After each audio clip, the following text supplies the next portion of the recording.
I never imagined finding my boss, the same woman who'd made my life miserable for 3 long years, crying on my doorstep at 2 a.m., mascara streaked down her face. But what happened the next morning would turn both our lives upside down. Mark Reynolds stared at his phone, his thumb hesitating over the decline button. It was her 5th call in just 20 minutes. Normally, he would have ignored it. Friday nights were sacred, his one peaceful evening with his daughter. But something about this call felt wrong. "Daddy." "Who keeps calling?" 8-year-old Lily asked, glancing up from her coloring book spread across the coffee table of their small apartment. "It's just work, sweetie," Mark said, forcing a smile. "Nothing important." The phone buzzed again, but this time it wasn't a call. It was a message. "Please help." "I'm in trouble." Mark sighed, running a hand through his messy brown hair. Victoria Winters, his boss at Reynolds' marketing agency, and no relation despite the shared name, was infamous for her icy temper and impossible expectations. She'd made his life hell, especially after his wife left and he became a single dad. The late nights, the weekend emails, the constant criticism, he'd endured it all just to keep a roof over Lily's head. But that one word, please, stopped him cold. Victoria had never said that before. "Mrs. Garcia's coming over to watch you for a bit," he told Lily, already dialing their elderly neighbor. "Daddy needs to help someone." 30 minutes later, Mark pulled up outside the Velvet Lounge, an upscale bar in the business district where their clients love to celebrate deals. Through the window, he spotted Victoria at the counter, slumped over, arguing with the bartender. When he stepped inside, the situation became painfully clear. Victoria was drunk, her silk blouse stained with wine, her perfect hair undone, her voice loud and slurred. "I'm fine to drive," she insisted. "Do you know who I am? I could buy this entire place." "Ma'am, I've called you a cab," the bartender said firmly. "I'm not giving you back your keys, Mark," she exclaimed suddenly, spotting him. Her face lit up with unexpected relief. "Tell this man who I am." The bartender raised an eyebrow. "She's my boss," Mark admitted. "I'll take her home." As he guided Victoria toward the door, neither of them realized someone was watching from across the street. A major client who had been reconsidering their multi-million-dollar contract after Victoria's outburst earlier that day, and Mark didn't know he'd just given up the one evening he'd planned to finish the storybook he was writing for Lily's birthday. "Why are you helping me?" Victoria mumbled as he fastened her seatbelt. "I'm awful to you." Mark hesitated, then said quietly, "Because it's the right thing to do, and because everyone deserves a second chance." He had no idea those words would haunt Victoria long after the alcohol faded, setting off a chain of events that would test them both in ways they never expected. The drive to her penthouse was silent except for her mumbled directions. When they arrived, it was clear she could barely stand. "Keys?" he asked gently. Victoria fumbled through her designer purse until she found her key card. Mark helped her inside. The night doorman's knowing smile made his face flush with embarrassment. "It's not what you think," Mark said quickly. The doorman only nodded. "It never is, sir." Victoria's apartment was exactly as Mark imagined, sleek, cold, and painfully perfect. White walls, glass tables, no warmth, no photos. It looked like a showroom, not a home. "Bathroom," she muttered. Mark helped her toward the hallway and then searched for a glass in her spotless kitchen. That's when he noticed something unexpected, a single photo pinned to the refrigerator. Victoria, years younger, smiling beside an older woman who looked just like her. "That's my mother," Victoria said quietly, startling him. She'd returned from the bathroom, steadier but still pale. "She died 5 years ago today." The words hung between them, explaining more than she realized. "I'm sorry," Mark said softly, handing her the water. "I lost my dad when I was little. Those days never get easier." Victoria took the glass. Their fingers brushed. "Why are you being kind to me? I've been nothing but cruel." Before Mark could respond, her phone rang. She glanced down and froze. "It's Richard Townsend," she whispered, "the CEO of their biggest client." "Don't answer," Mark warned. "Not like this. but Victoria had already pressed accept, her tone flipping instantly to professional. "Richard? What a pleasant surprise." Mark could hear the fury on the other end, accusations of unprofessional conduct and talk of canceling their partnership. Victoria's face went pale. "Richard, please, I can explain." Mark gently took the phone. "Mr. Townsend, this is Mark Reynolds. I apologize for the confusion. Miss Winters just received devastating personal news and was trying to process it privately. I'm ensuring she gets home safely. Perhaps we could meet Monday to discuss your concerns?" There was a pause. Then Townsend's voice softened. Mark continued calmly, managing not only to diffuse the situation but even secure a tentative agreement for an expanded campaign. When he ended the call, Victoria was staring at him in stunned silence, her expression unreadable, a mixture of gratitude and disbelief. "You saved my career," Victoria said quietly.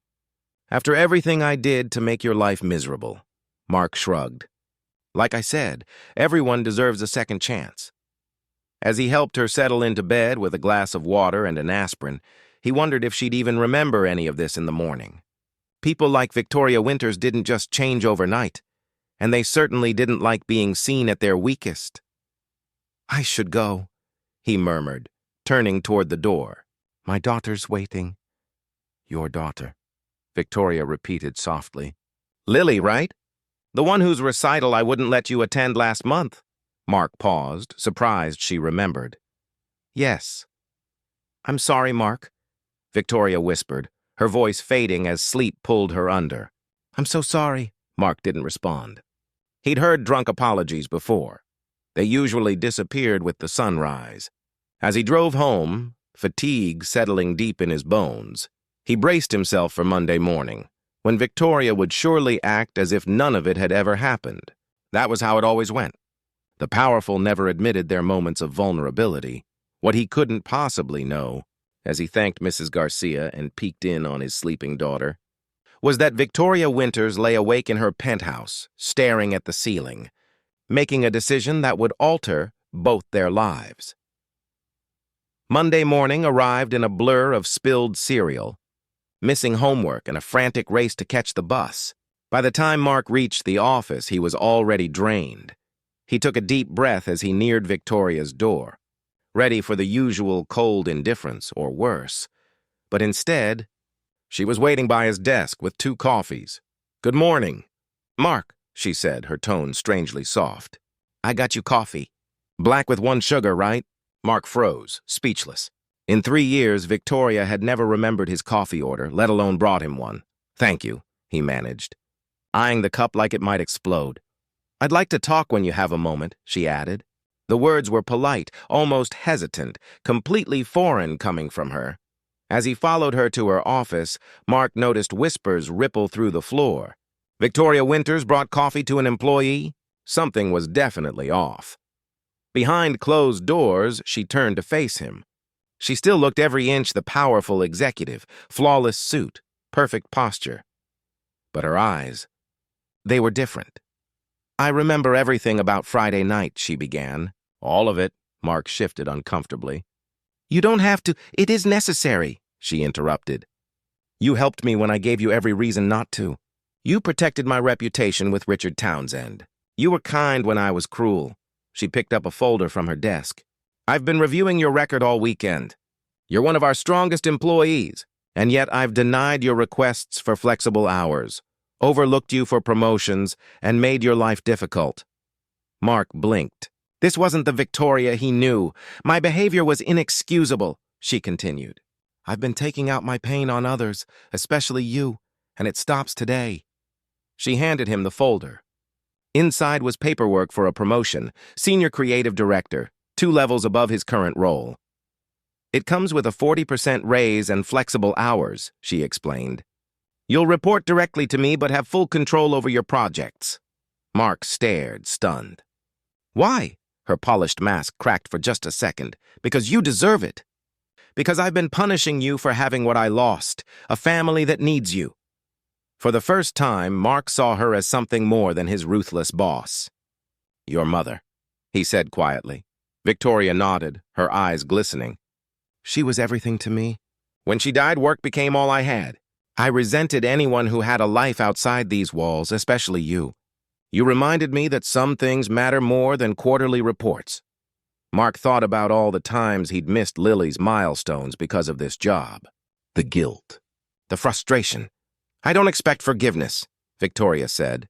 But I'm not pretending Friday night didn't happen. It was a wake-up call I needed. Before Mark could answer, his phone buzzed, a message from Lily's school. His heart sank. Lily's sick, he said, already gathering his things. I need to pick her up. Once, that would have earned him a lecture about commitment. Instead, Victoria nodded. Of course. Take the rest of the day and... Is there anything you need? Mark paused at the door. No, I think we'll be okay. Mark, she called softly. I meant what I said. Things are going to be different around here. As he left, he couldn't help but wonder, would this new version of Victoria last? People often made promises in emotional moments. Few kept them. 3 days later, while working from home as Lily recovered from the flu, Mark heard the doorbell. He opened it and froze. Victoria Winters stood in the hallway of his modest apartment building, holding a large gift bag and a container of soup. I hope I'm not intruding, she said awkwardly. I just wanted to check on Lily, and you. Mark stepped aside. Come in. She entered hesitantly, looking completely out of place among his mismatched furniture and colorful clutter. I brought chicken soup. It's my mother's recipe. And some books I thought Lily might like. Before Mark could respond, Lily appeared, wrapped in her favorite blanket. Daddy, who's here? She croaked. This is Ms. Winters, Mark explained. My boss. Lily's eyes went wide. The dragon lady? Mark nearly choked. Lily! To his shock, Victoria laughed. A warm, genuine sound he'd never heard from her before. Yes, the dragon lady, she said, crouching down to Lily's level, though I'm trying very hard not to breathe fire anymore. Lily studied her with that blunt honesty only kids have. Daddy says you're really smart, but you don't know how to be happy. Mark's face turned crimson. Lily, your daddy's right, Victoria said softly. I forgot how to be happy. But I'm learning again. The air shifted, something unspoken, fragile, real, later. After Lily drifted to sleep and Victoria helped Mark wash dishes, an image he still couldn't quite believe, they sat at his small kitchen table with mugs of tea. Thank you for coming, Mark said quietly. It meant a lot to Lily. Victoria traced her finger along the rim of her cup. I've been thinking about what you said Friday night, about second chances. She met his gaze. Do you really think people can change? Or do we just learn to hide who we are better? Mark thought for a moment. I think who we are isn't fixed. We're shaped by what happens to us, by what we choose to do with the pain. And we can always choose differently. Victoria nodded slowly. My mother used to say the same thing. After she got sick, I built walls to protect myself. I didn't realize I was trapping myself behind them. Mark smiled faintly. Maybe we both have some walls to tear down. The look she gave him then, unguarded, hopeful, made something shift in his chest. Neither of them realized it yet. But their story wasn't close to ending. In fact, it had just begun. Mark's compassion hadn't just saved Victoria's career, it had opened a door to possibilities he'd long stopped believing in. In the months that followed, everyone at the agency noticed the change. The once intimidating Victoria Winters was still sharp, still demanding, but something had shifted. She was fair, supportive, sometimes even kind. Colleagues whispered in the break room, trading wild theories about what had caused her transformation. None of them came close to the truth, because the truth was simple. On one lonely Friday night, when her world had collapsed, Victoria had been shown something she thought no longer existed, unconditional kindness from the one person she least deserved it from. And in that moment, she'd glimpsed the version of herself that had vanished with her mother's passing. Mark, meanwhile, was thriving. His promotion and flexible hours meant no more missed recitals or bedtime stories.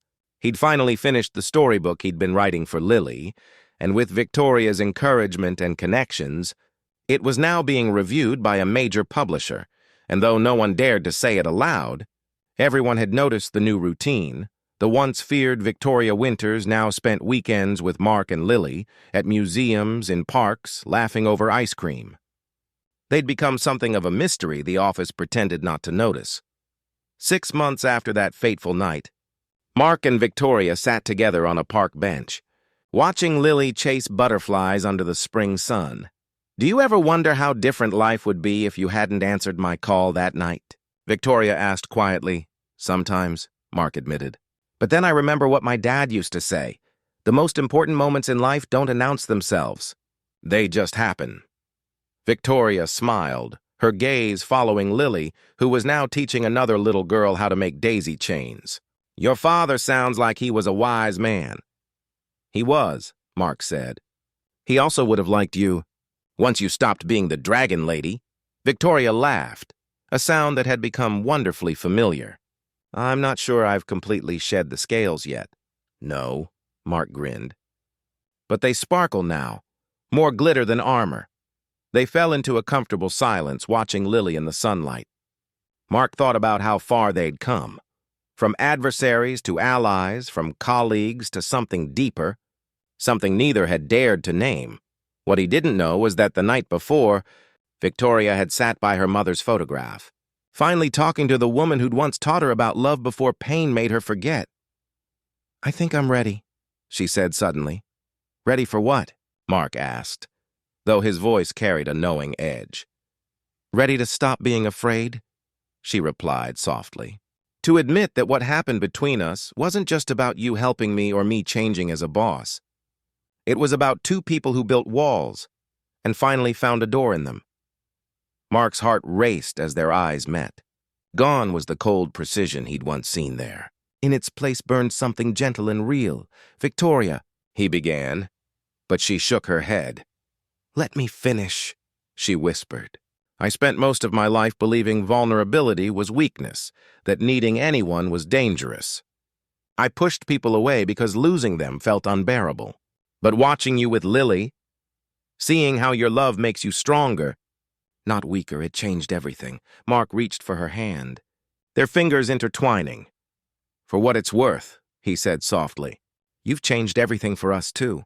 Lily doesn't ask why I'm tired anymore. She asks when Ms. Victoria is coming over." Victoria's eyes shimmered. "And what about you, Mark? What do you ask?" The air between them stilled, heavy with meaning. Lily's laughter drifted on the breeze. "I ask," Mark said quietly, "if you might consider being part of our story, for more than just this chapter." Victoria's answer came not in words, but in action. She leaned forward and kissed him, a kiss that felt like both an ending and a beginning all at once. A year to the day after that life-changing Friday night, Mark stood in the doorway of what had once been Victoria's cold, lifeless apartment. It was barely recognizable now, filled with framed family photos, Lily's crayon art, and the gentle chaos of real life. Victoria was in the kitchen, trying and failing to recreate her mother's lasagna recipe while Lily enthusiastically drowned it in cheese. Neither had noticed him yet, and Mark took a moment to watch, his heart full. If someone had told him 2 years earlier that his ruthless boss would one day be the woman making his daughter laugh like that, he would have called them insane. But here they were, building something beautiful out of the most unlikely beginning. "Are you going to stand there all night? Or are you going to help us with this culinary disaster?" Victoria called, spotting him at last. Mark grinned and joined them, pressing a kiss to Lily's head and another to Victoria's lips. Later that evening, after Lily had gone to bed, they sat together on the balcony under a canopy of stars. Victoria handed him a small wrapped box. "What's this?" he asked. "Open it and see," she said, her voice unsteady in a way he rarely heard. Inside was a first-edition copy of the children's book his father used to read to him. "How did you even find this?" he asked, running a reverent hand over the cover. Victoria smiled faintly. "I have my ways. Check the first page." He opened it and froze. Inside was her neat handwriting. "To Mark and Lily, some people save others without realizing they're saving themselves too.